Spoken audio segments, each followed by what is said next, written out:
So blasphemies now plague all the realm.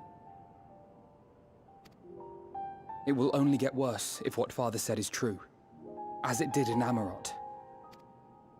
If that's our model, then shouldn't we expect the effects to grow more severe as it feeds off its own spread? As if people transforming into those monstrosities wasn't bad enough. If the flora and fauna, if the land itself turned against us. No one would survive.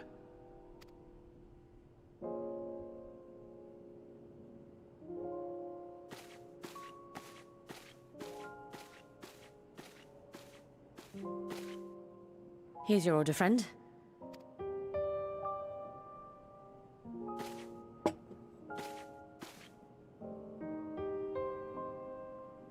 May you find comfort in these dark times.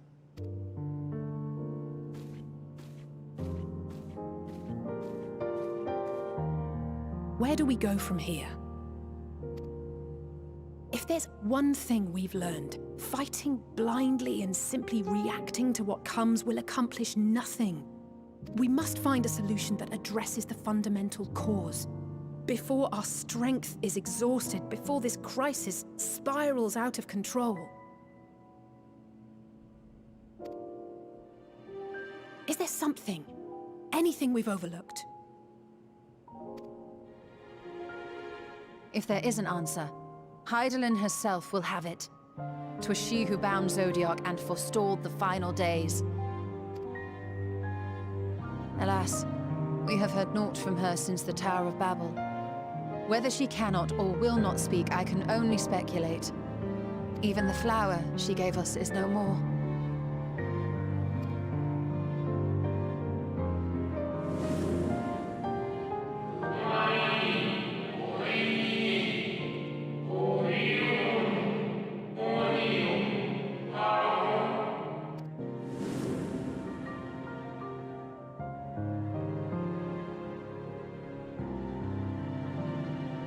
So advised the Watcher. But what could be the significance of that name? It is entirely unfamiliar to me. To me as well. It meant something to the ancients, though. In our time. Most surely. Yet I do not recall a single mention of it in the records of Anida. Another dead end. And quite literally. It's not as if there are any ancients living we could go and ask.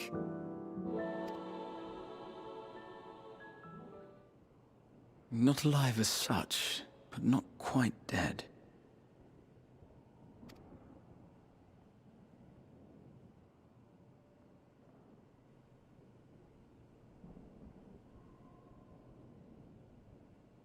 Elidibus.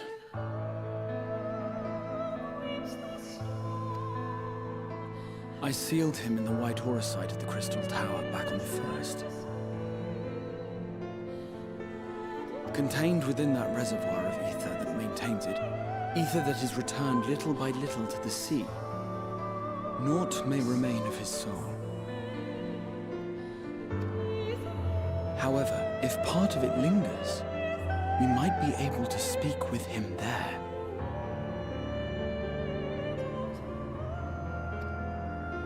I know we can no longer make that journey, but you, my friend, still can.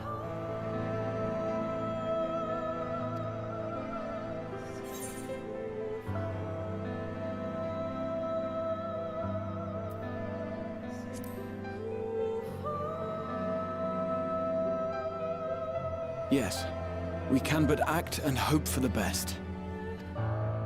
If nothing else, should we learn the first is safe, we'll have that much more reason to keep fighting the good fight. That said, the odds are not in our favor, to say the least. Which is why we're fortunate to have Urianger up there on the moon, working hard to make all the necessary preparations for our departure, should it come to it. And why we have nothing to lose by staying the course till the last instant. Indeed. To the last, let us all do what we can.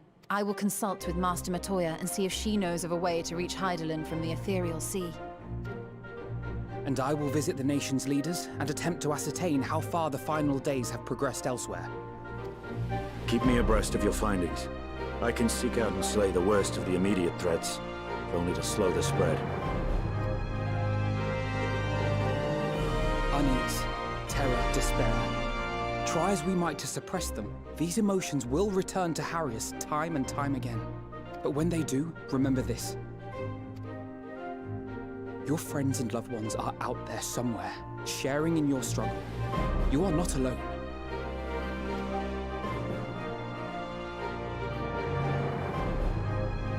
So ends the brief respite before the next revelation.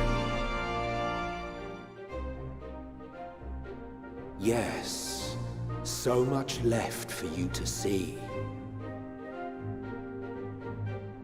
Where beginning ends, and end begins.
Biometric authentication complete. Please state your business.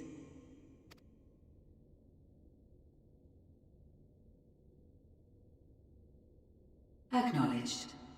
Reinitializing Circus Tower systems. Searching for Elidibus entity.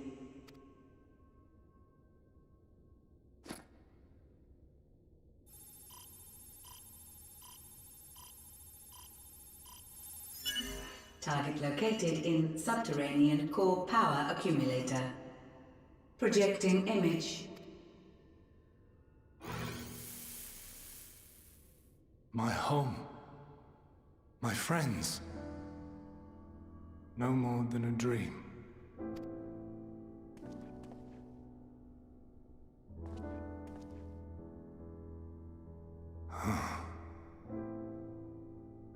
You. Why have you awakened me? I no longer sense those places beyond, or Lord Zodiac. You must explain all.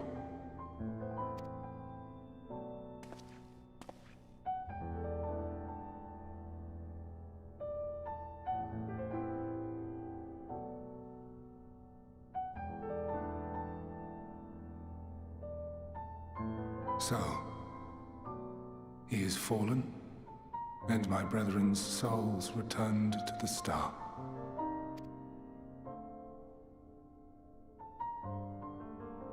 The doom we sacrificed so much to prevent is come again. Old burdens now yours to bear. But if this is Fandaniel's design, then I, as Elidibus, have a duty to fulfill. Your unsolicited act has restored to me some few memories of the convocation. Such knowledge as I have, I will share.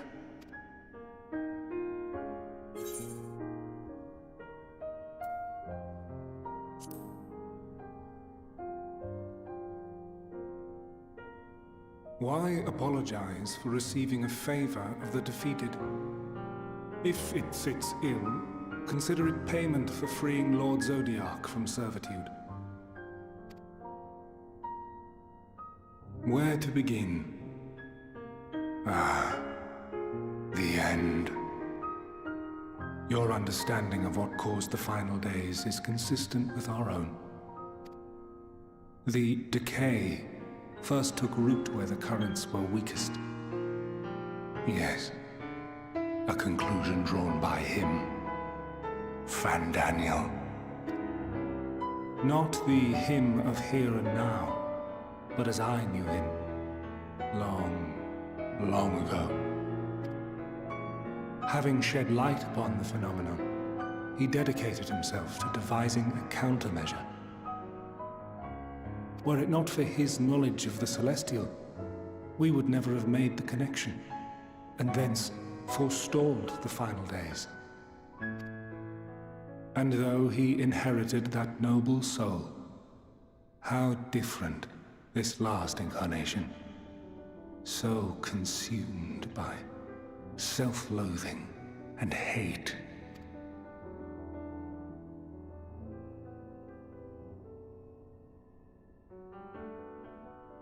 Elpis.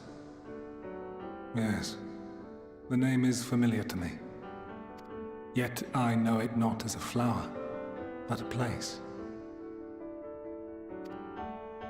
A testing facility for determining which of our creations were fit to be released into the world.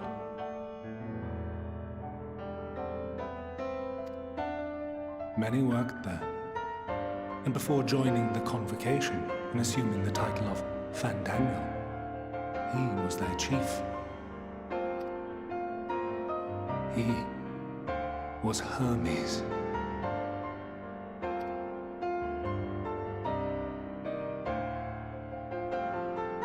That is all I know.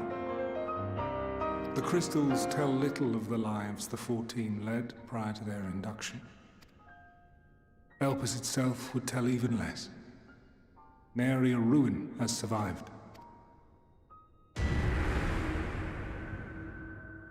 Wait. I saw you there. In Elpis. No. I did not. But I did. I did. A lingering trace of impossibility. And a truth that fills my heart.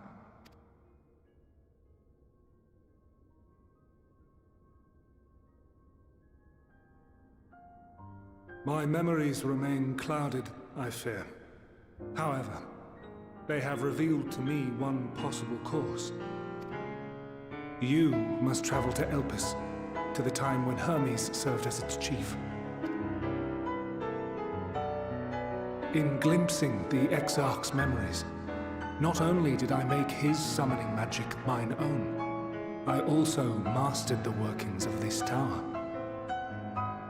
which, having absorbed my empowered essence, now harbors an abundance of energy. As such, I believe I can deliver you unto the past, unto that place and that precise moment. Given the eons that must be traversed, the gateway will not be fully formed. Your form will be less tangible still than those warriors of light I had summoned.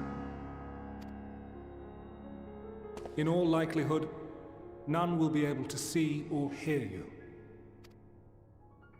Yet even should you manage to interact with others, you will be unable to effect meaningful change. For the reality you wish to save, the reality to which you must return, exists as a result of the final days. You cannot reshape the past to undo the tragedies of the present. Cannot unmake the sorrow and suffering fated to come.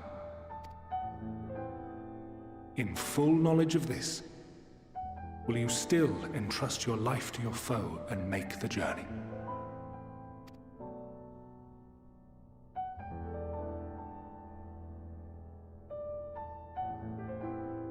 Very well. I shall cast you unto the river of time. Let this be my final act. You must input the commands. I no longer have the authority. First, you must reconfigure the systems, that the tower's ether may be channeled for the magic.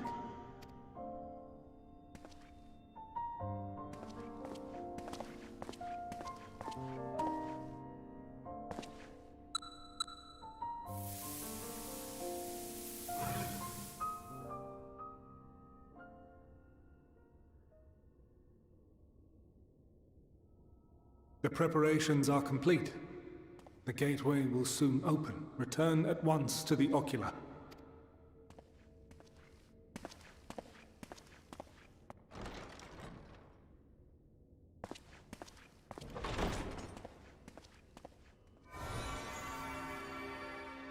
All appears to be in order. The ether flows unimpeded. The magic should consume every last mote of my essence. Why are you surprised? Did I not say that this will be my final act? Lord Zodiac is no more. There is nothing for me here. The ones I love and long to see again are waiting in that promised land, beyond memory and dream.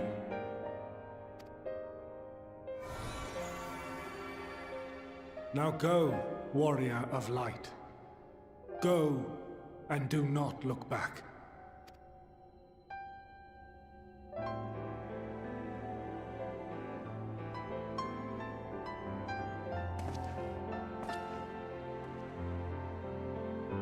Well, Heidelin, I take my leave of you. Yours is the mantle of the last of us. May you have the joy of it, the burden and the solitude. It falls to you now. You and your champion to save our star.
And here we are, Elpis. Well, well. How rare to receive you in person. To what do we owe the honor? Oh, just a few odd tasks. We'll be here a while. You're welcome to stay as long as you see fit, of course. As a matter of procedure, however, I must ask that you kindly remove your masks.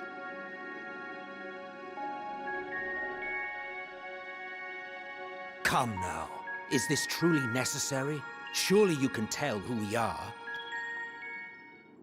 Who you are, perhaps, but I am far less infamous. Regardless, if we do not follow protocol, 'tis our hosts who would be held accountable. So, please, do favor us with your handsome face.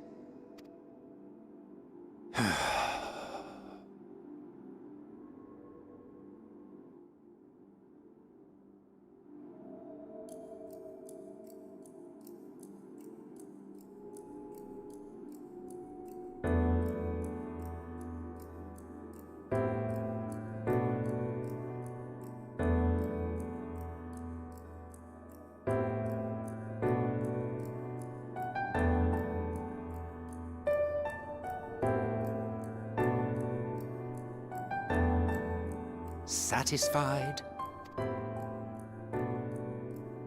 I thank you for your cooperation.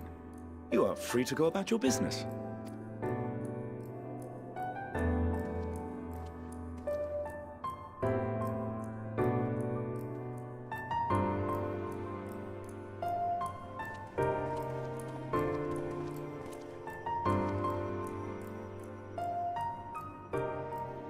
By the by, you see it too, yes?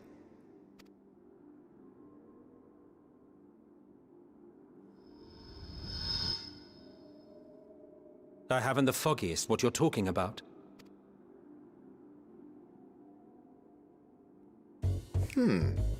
That's odd.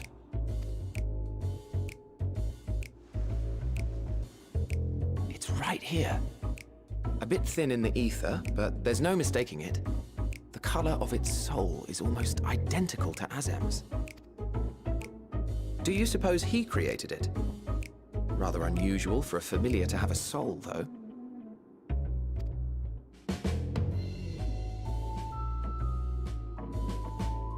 Don't ask me. All I know is that it's trouble. Doubly so if it's his spitting image. So let's leave it be. Come now.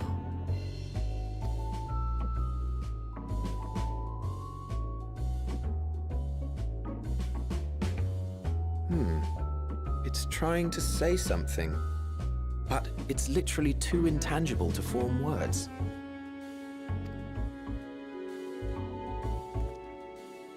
Why don't you give it some ether? Spare a snifter of your bounteous reserves.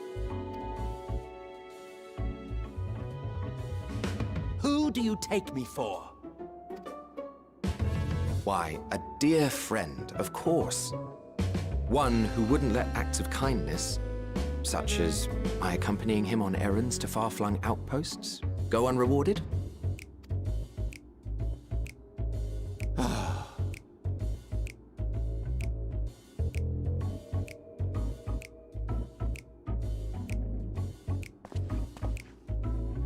I suggest you close your eyes, or this may be unpleasant.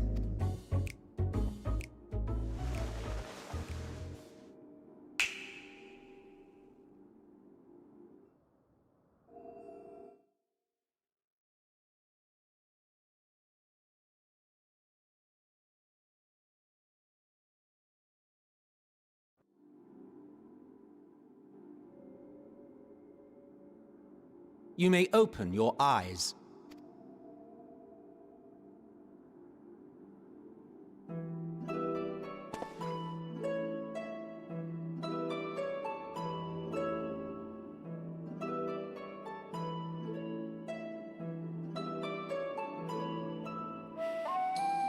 Oh, you even adjusted its size.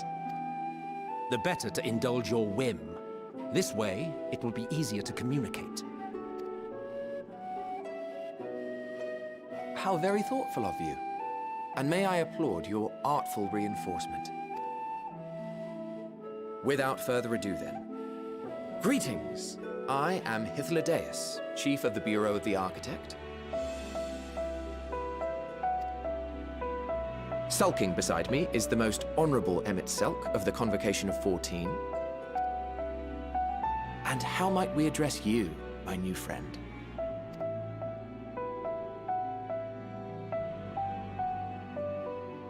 A fine name. And I'm pleased to see you understand our words. So, tell us, whence have you come? The thinness of your essence suggests you weren't created here.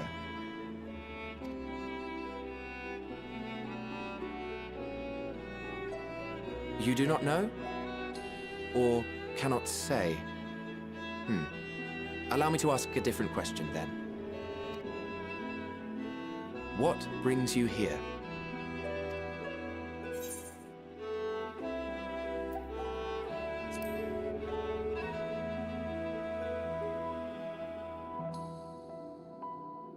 Well now, the same as us. Perhaps Azim wished to come too, but had to settle for a familiar. If he truly wished to be here, then he would be. Right you are. My apologies if we've given offense. The two of us can discern the color of souls, you see, and yours happens to resemble that of a friend. And with your purpose matching our own besides, we jumped to a hasty conclusion. We are here to speak with Hermes, the chief overseer of this facility, which we also intend to tour in order to gain greater insight into the man's work. We, I say, though this is Emmett Selk's charge. I am here only to serve as his guide. And I should be happy to serve as yours as well, by way of an apology for the misunderstanding. Wait, are you suggesting that we bring it along on official business? This thing we know next to nothing about? If you harbor suspicions, better to keep it close than leave it to its own devices. Wouldn't you agree?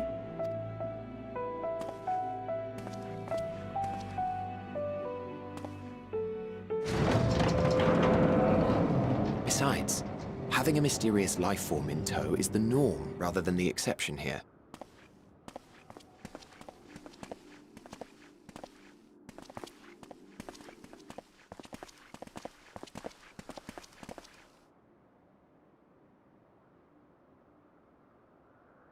Welcome, my friends, to the testing ground of creation at Heaven's Edge, Elpis.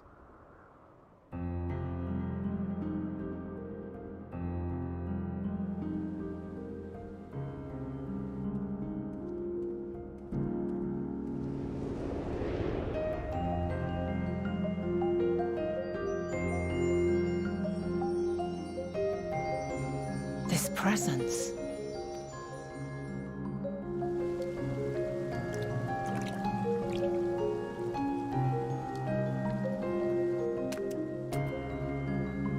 Hermes! Visitors! We have visitors!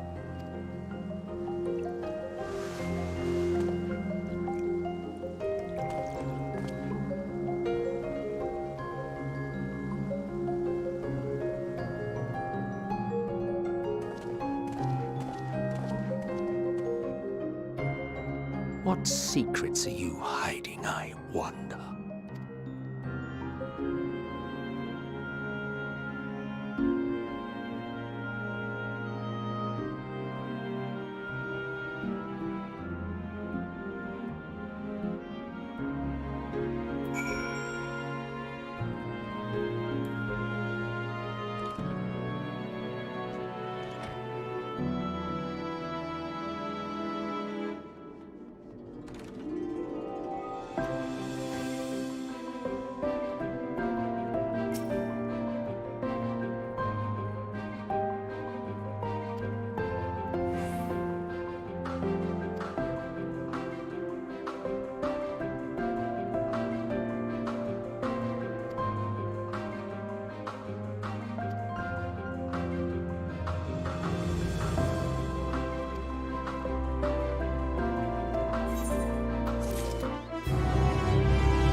Huh.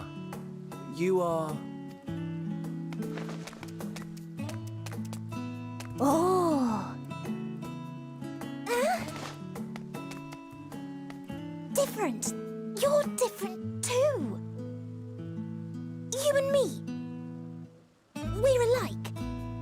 Friends. I want to be...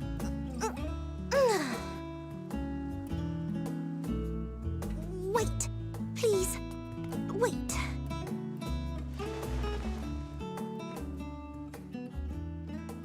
Greetings and salutations.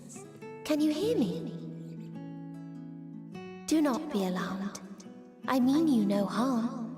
I wish only to hear your words, share your feelings, and know your thoughts. May we please be friends?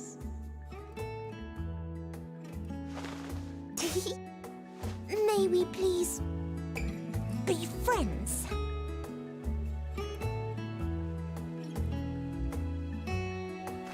Ah, I see you found him.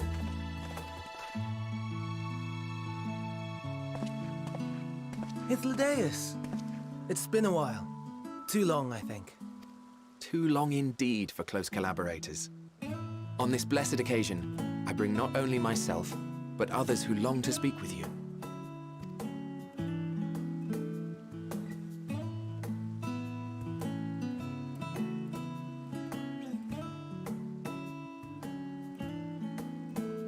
You are of the convocation. Emmet Selk at your service. Do I have the honor of addressing Hermes, Chief Overseer of Elpis? You do. You have traveled far for it. Given your facility's purpose, its remote location is something of a necessity. Would that I didn't have to rely upon a guide. Oh, you wound me. Have I not ever been an attentive and helpful friend? But moving along to more agreeable company, this one we chance to...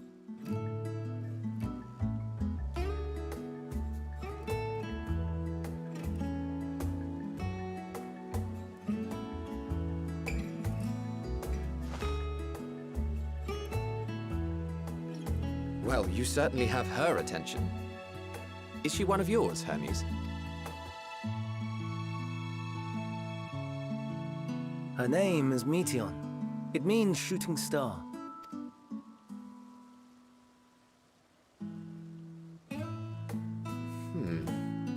If I may make an observation, her ether is terribly thin. I fear she might dissipate at any moment.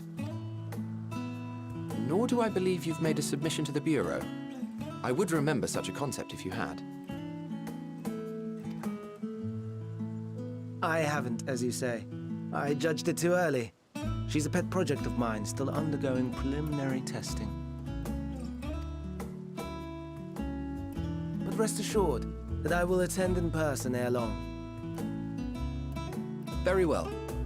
Being an authority on flying life forms, I appreciate that you are exacting in your work.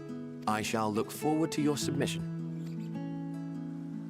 If we have finished with the perfunctory chit-chat, I would discuss official matters.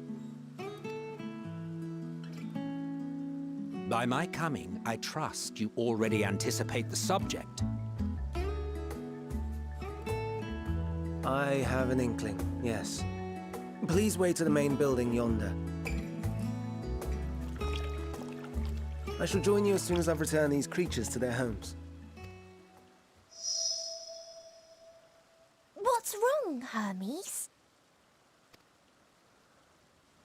An ambystoma is missing.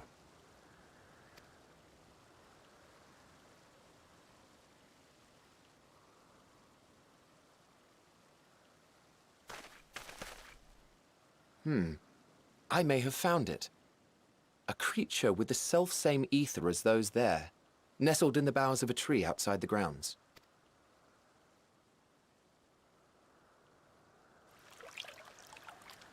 You're saying they can climb with their sorry excuses for limbs? The fashion has been to imbue aquatic creatures with the power of flight, ever since the words of Metron created a sky-swimming fish. The ambystomas, too, can fly, if only slightly, and they could conceivably climb a tree. Whether they can come down safely, however... Excuse me.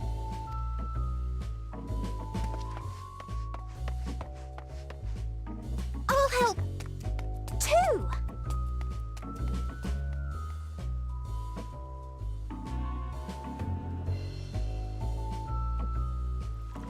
And what are we supposed to do with this lot? May I suggest we split up? If you would be so good as to assist Hermes, Emmett Selk and I shall keep an eye on these adorable creations in the meantime.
This appears to be the place. And here is where we part ways. We will be discussing highly sensitive affairs. Only a select few may be privy to such knowledge, and that does not include someone who cannot or will not divulge their origins.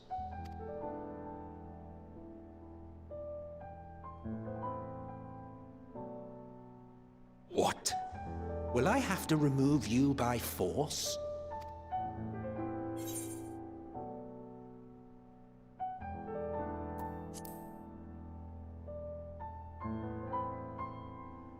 Yes, I'm sure your business with Hermes is quite pressing. You may speak with him to your heart's content after ours is concluded.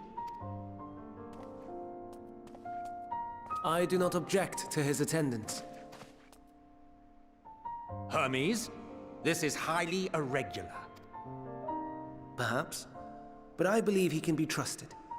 Meteion would not have taken to him so quickly otherwise. Moreover, the presence of a third party may help me to maintain composure.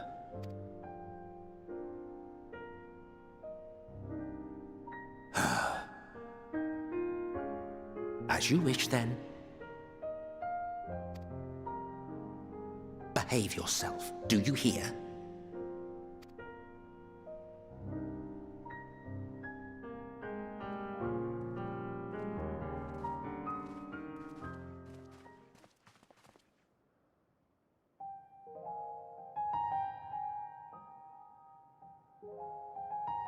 So, it's finally happened, then. Aye. Van Daniels declared his intention to step down, and named you as his preferred successor.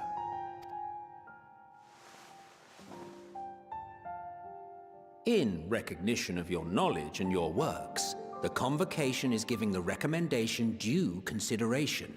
As one who does not know you personally, I am to use my impartial eye to take your measure. And above all else, to ascertain your disposition towards the invitation.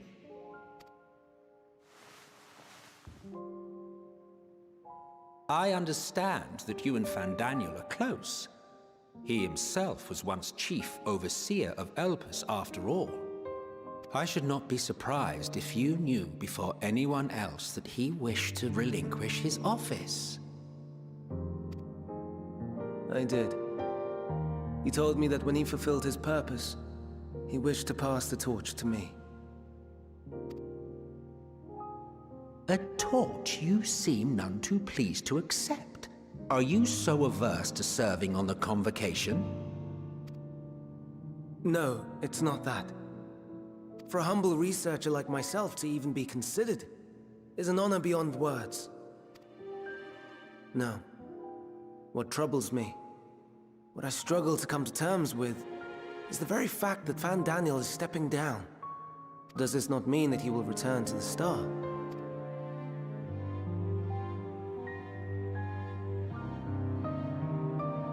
Of his own volition, yes, like so many others have before him. Return to the Star? Does that mean die? Well now, that's not a word I hear often. Is that what you say here in Elpis? Mankind is the life of Atheris. Each of us, a drop of blood flowing through its veins, bearing sustenance.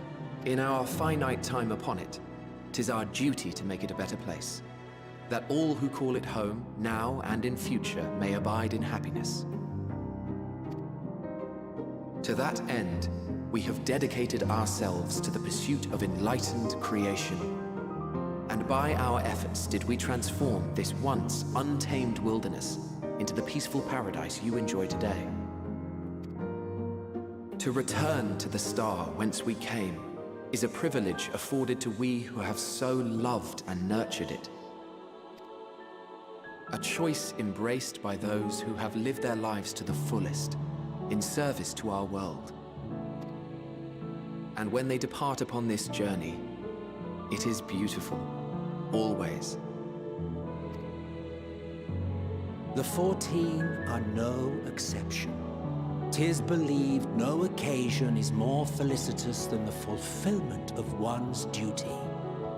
Our office becomes our lives, and to retire is to return, or so the majority of us hold. Some few have elected to eschew custom.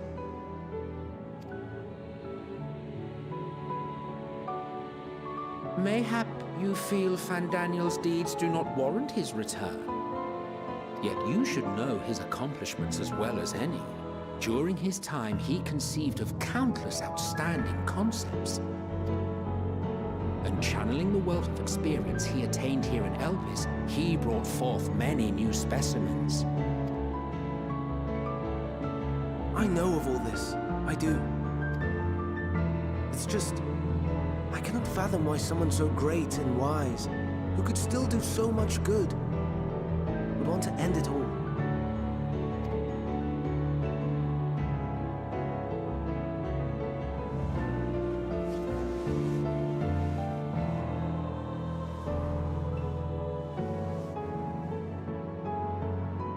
Oh no. I've made her upset.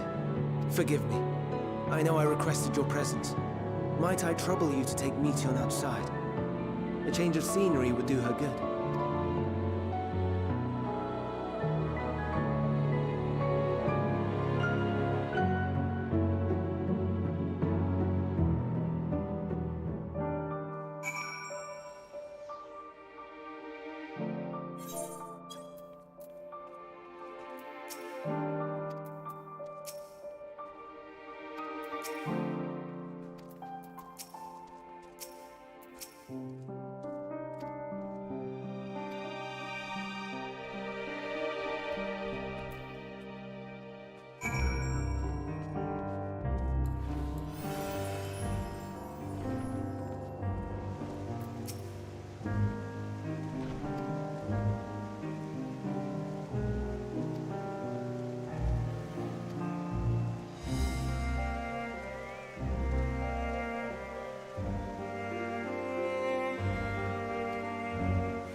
Amazing, is it not?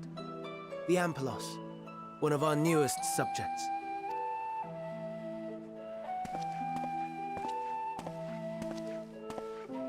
So, how are we coming along?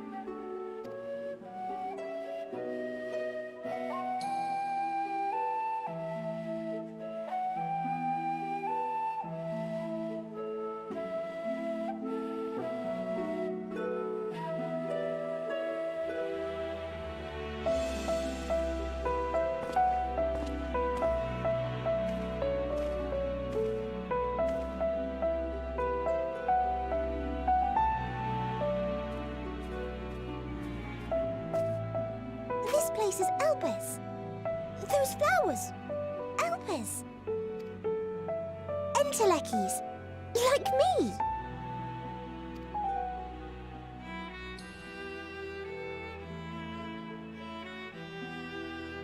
They are a product of Elpis, and so named for their birthplace. A happy accident, born of the hands of a former researcher who loved beautiful blossoms. Unique for how they change color, to reflect the emotional state of those nearby. Though be it here or elsewhere, they are seldom seen in any hue save purest white. Reflect the emotional state, you say? By what means do they achieve this? In creation, there exists an energy wholly apart from ether, one driven by emotions. In like manner to how we manipulate ether, this flower is subject to the influence of said energy.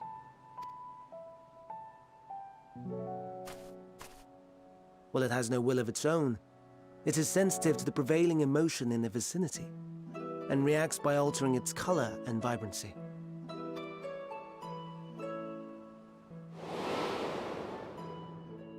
Akasha? It is one of the unseen energies defined by Harnish alchemical theory. Though a gross oversimplification, some describe it as an essence influenced by feeling.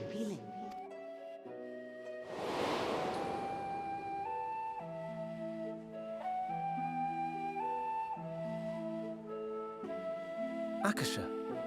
Though I'm not familiar with the term, your description suggests it is the self-same energy. Dynamis, we call it.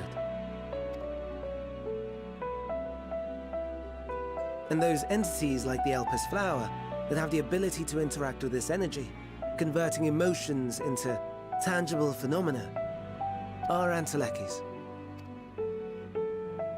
That's me! That's me! An Enteleki! That you are, my dear. And no ordinary one at that, but the first possessed of free will.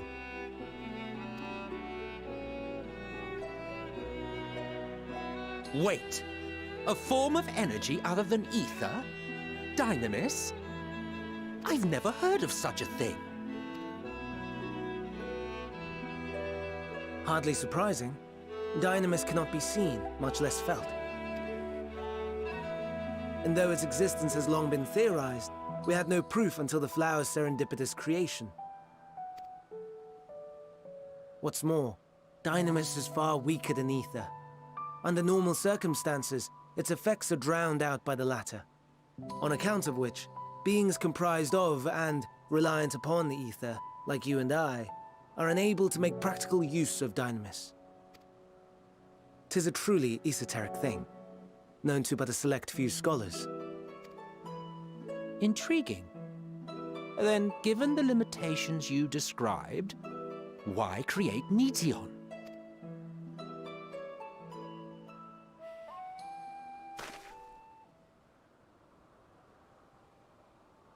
Our star, Aetheris, is especially rich in ether, so much so that its name is derived from it. However, when we consider all energy in existence here and in the vast space beyond, Dynamis may account for as much as 68.3%. The more abundant form by far. Were we able to control it, we could open the door to limitless possibilities. 'Tis not unlike a gently flowing stream, unable to break through the dam of ether barring its path. But if we could imbue the stream with the vigor of a raging river...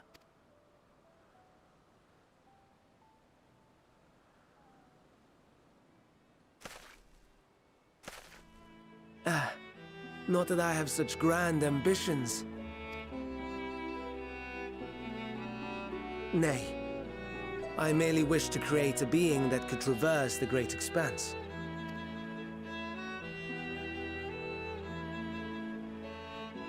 The relative scarcity of ether beyond the bounds of this star was a concern. And so, I looked to another source of energy by necessity.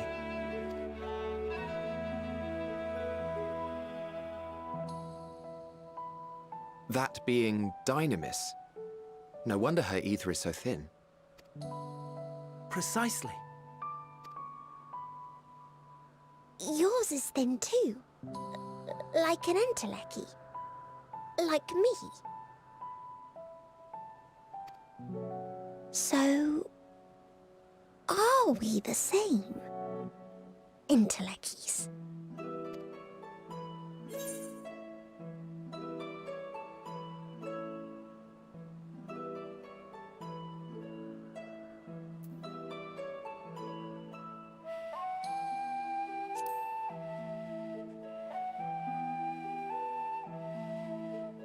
That sounds more akin to the desperate flailings of a wild beast when facing imminent death. A deficit of ether alone does not an Enteleki make. It would, however, make it easier for you to interact with Dynamis. And limited though its influence may be, this quality could prove the difference between victory and defeat.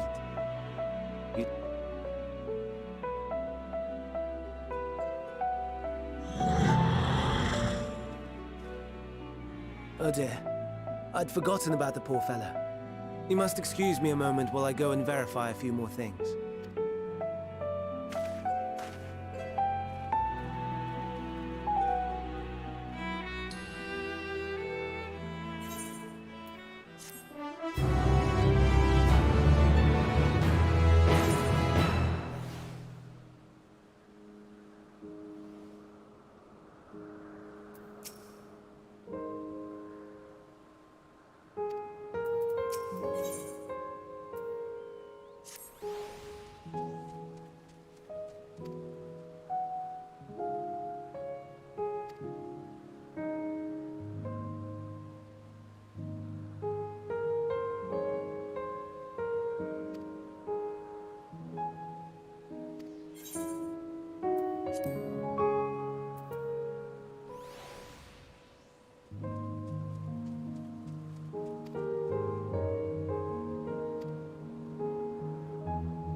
No, no, no. You are not foisting this nonsense on me.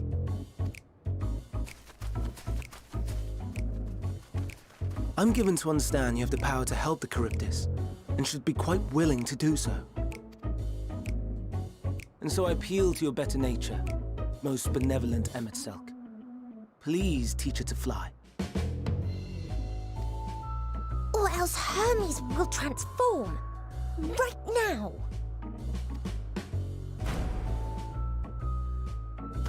Now, there's no need to go quite that far. Altruism is its own reward, as I'm sure he would agree. Oh, would he now? And who contrived to put me in this position, pray tell? Nothing so devious. I merely suggested a possible course of action.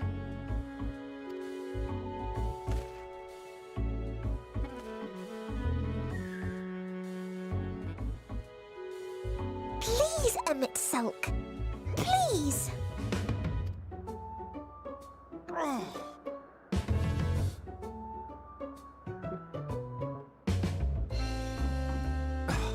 I did not come all this way to play nursemaid to your creations.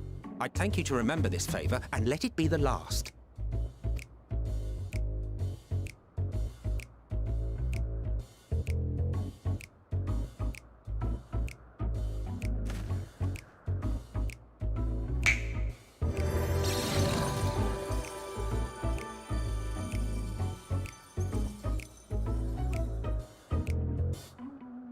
I will aid it once it has taken to the air. It falls to you to shepherd it skyward.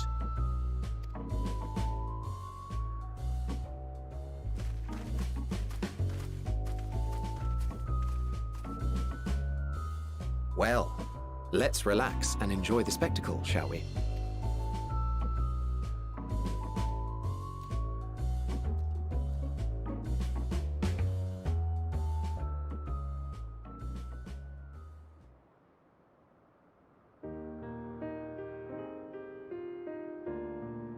You were wondering why Emet-Selch joined the convocation. Truth be told, he wasn't the first choice for the office. I was, on the strength of my ability to see ether. But I declined the offer. For though my vision is exceptional, I am pedestrian in all other aspects. Worse even, quite abysmal when it comes to manipulating ether, for example.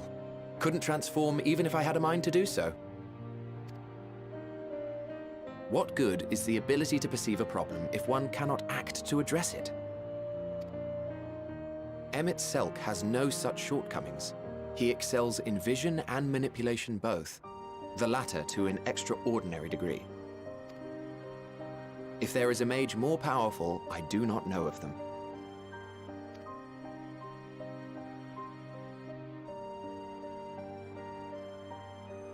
Thus did I recommend him for the office in my stead. And I wasn't the only one. Far from it. Countless others vouched for his skill and character.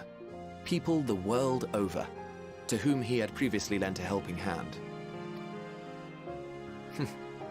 Oh, how surprised he was. Claimed he hadn't done anything remarkable for anyone. Modest to a fault. He deserved every bit of acclaim he received.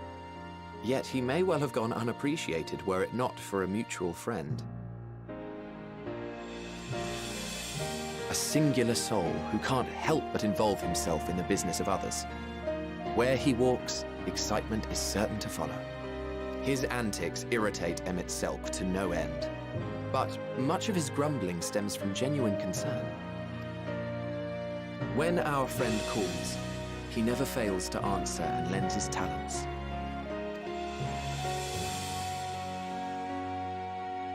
And in the course of doing so, he himself came to be recognized and respected by those around him. They are truly remarkable individuals, and I'm proud to call them friends. To help them realize their dreams. This will be my greatest contribution to our world. And when they have fulfilled their respective purposes, so too shall I have fulfilled mine. and together we may return to the star. Look at me, spilling my innermost secrets. I can't seem to help it with you. I can only assume it is due to the color of your soul. I just don't understand how you can be so alike and yet so different. Well done, my pet. Well done!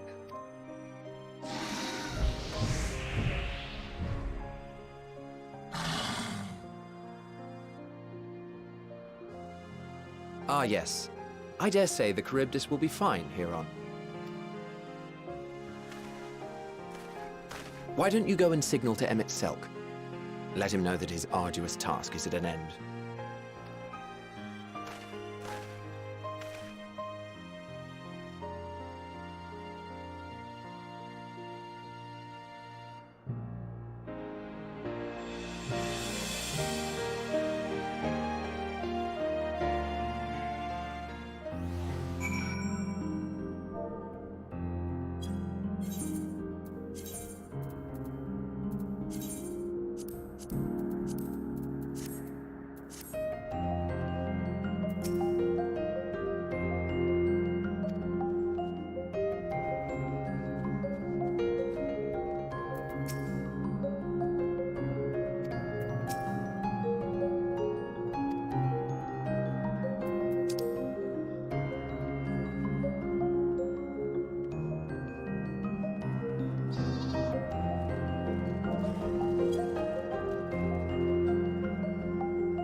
Oh, you were waiting for me. You've finished talking? Yes, we've come to a decision. My thanks for keeping Meteon company. Emmett Selk and Hythlodaeus have already retired to their rooms. There is room for you too, if you would follow me. Wait! I want to show you something first.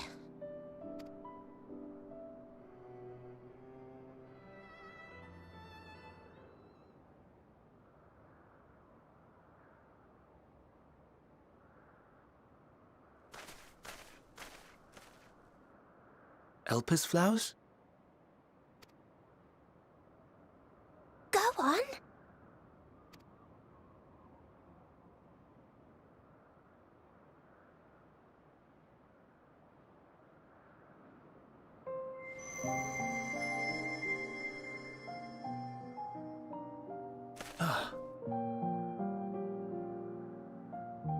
You're not the only one, Hermes.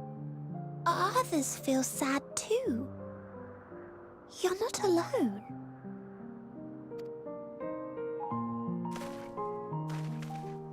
I see Mission has shared much with you.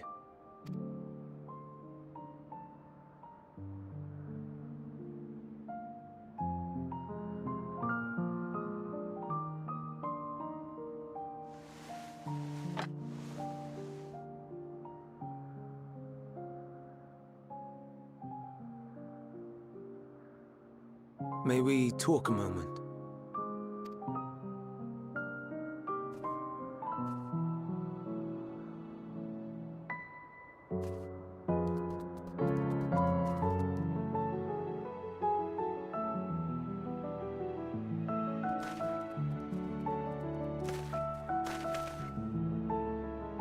I do not think it wrong that we live for the star, that we strive to make it a better place.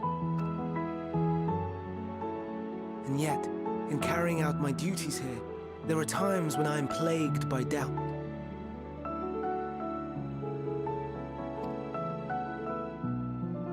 Do you recall what Hythlodaeus said when we first spoke of my nomination?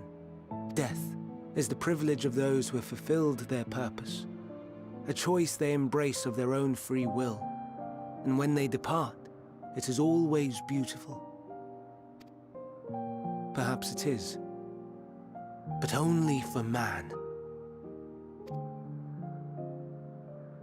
Creations that he deems useless are discarded with nary a second thought. Some scarcely born into the world, afforded a handful of breaths before life and potential are abruptly extinguished. We make an effort to spare them the pain, but they sense what awaits. Rage and anguish and cower and fear. And it is not beautiful. Yet no one cares. No one. So fixated are we upon the duty that we do not pause to question the method. Pain and suffering, confusion and despair, writ plain in the eyes of those poor creatures. Yet no one sees. We turn a blind eye and carry on in blissful ignorance.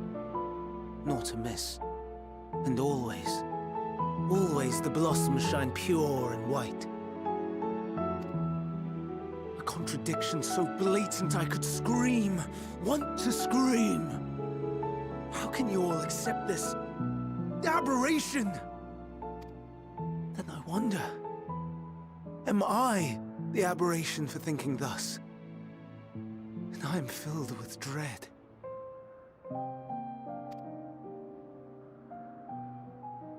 But now I know I'm not alone. Not the only one for whom the flowers weep. I won't ask what you thought as you kneeled beside the Elpis, or if you only did it at Meteon's insistence. Nevertheless, I thank you. To know that you too have experienced suffering is a comfort.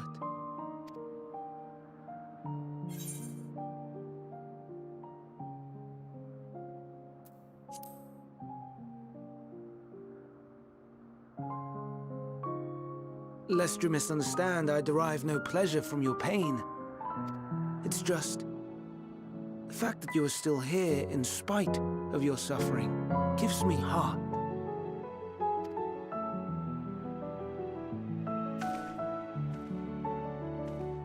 The stars in the heavens. Know you what they are? Though it is too far to tell, each glittering light could be a world not unlike Aetheris. A world filled with life. So many stars, so many lives. For us, there may be no higher purpose than to live for our world. But what of the other living beings out there? What is it that gives their lives meaning? That drives them day after day after day?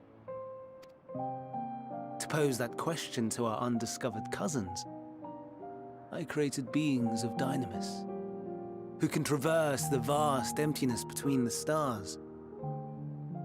Meteion and her sisters. Aye, sisters.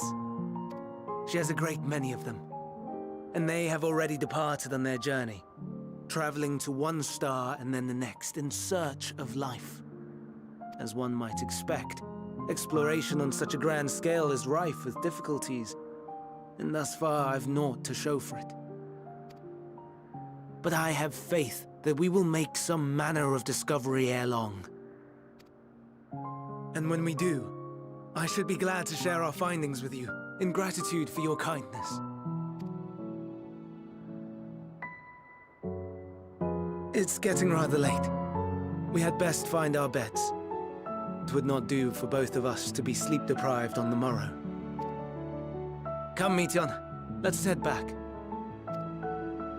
All right!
Now!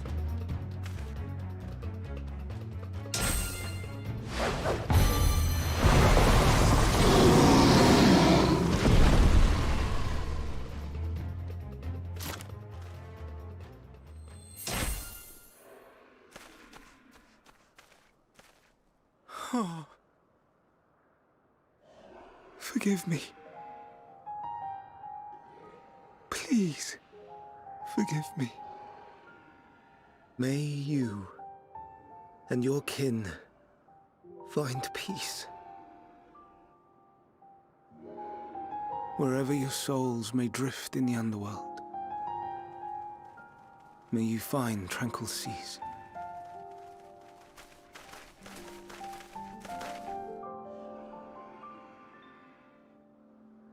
Be not forgotten, in concept endure, to reclaim form and one day live again. Serve not the star, or any purpose save your own. Live again, if that be your desire.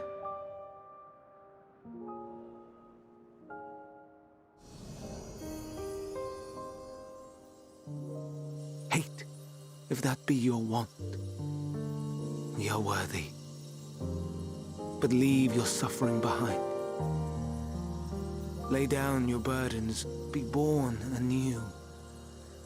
Fly high, fly free.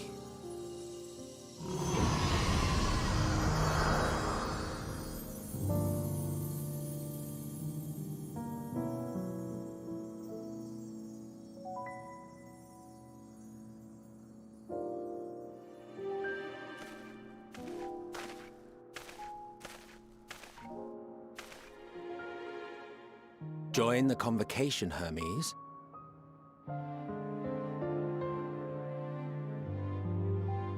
You do not belong here. Leave to replace another. To be replaced. It changes nothing. Tell me, do you think it right that we sacrifice all these lives for the sake of the star? And when the star has reached perfection, what then? If all who are satisfied choose to die, shall we all die in satisfaction?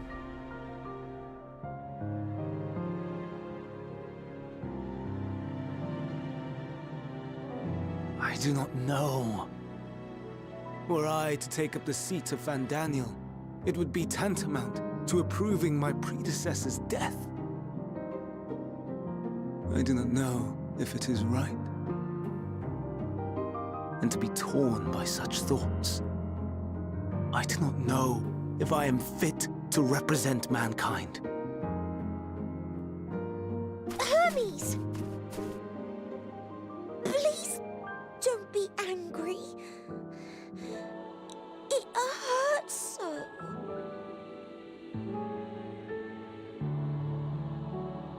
Forgive me. If you would still consider me in spite of everything, I beg some time to gather my thoughts. Meanwhile, Hythlodaeus, I fear I must trouble you to attend to the others.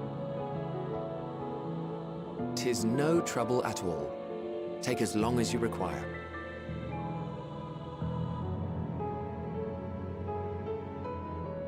And you, my friend, I pray you find that which you seek.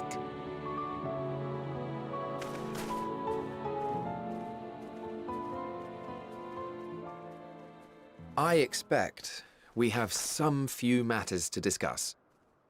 Shall we return to the 12 Wonders for a time? Aye.